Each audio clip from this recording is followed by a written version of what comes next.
मेरे आंगू दे बंदे अक्सर पता जे पिछा क्यों रह जाते हैं क्योंकि साडे कोलों किसी दियां ना बूट पालिशां नहीं हुंदियां साडे कोलों किसी दे नारे नहीं वजदे किसी दे डेरे जाके नहीं बैठा जांदा है साडे कोलों किसी दा चमचा नहीं बनिया जांदा। खुदा दी कसम मैं बड़ा वेख्या साडे आंगू दे एक मैं ही नहीं मेरे आंगू दे बड़े बंदे ने बड़ी दुनिया इंज दी कि साडे आंगू दे बंदे ना पिछा रह गए ने इसे गल तो चमचे बाजी लै जांदे ने चमचे गां दे गां किते दे किते अपने हुंदे ने कई दफ्तरां दे विच कई ठेकेदारां दे कोल कई कंपनियां चाफसां दे विच ना और जिहड़ा समझना कि जी जरा बाबा है कई सियासियां दे नाल डेरियां दे उत्ते ते ओह उहनां दे नाल चमचा नाल नाल उहनां दी झूठी गल भी होवे भैड़ी गल भी होई चंगा करनो भैड़ा करनो बिल्कुल तुसीं ठीक पे करदे हो तुसीं ठीक पे आंदे हो ए चमचा जो हुंदा मैं एक गल बड़ी घुट के गल आना कि मैं ना साहब ना किसी दा चमचा बनो ते ना कोई चमचा नाल रखो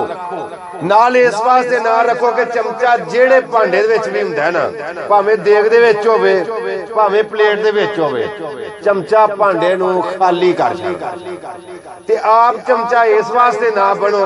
सब गल इस तरह में कि भावें सोने दा होवे चमचा भावें होवे प्लास्टिक दा चमचा चमचा ही हुंदा है ते इस वास्ते करके कि असीं उस पिछे इस गल्ले रह जाना। लेकिन एक गल मैं आना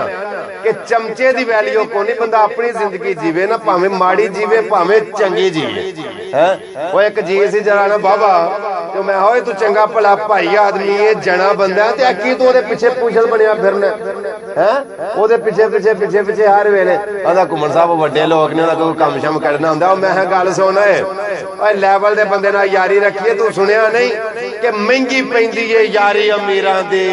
चंगे सज्जन नमाणे हुंदे वड्डे लोग जिन्हां तू आंदा वड्डे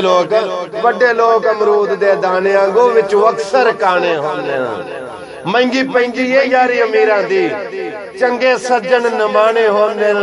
वड्डे लोग अमरूद दे दाने आंगू विचों अक्सर काने हुंदे।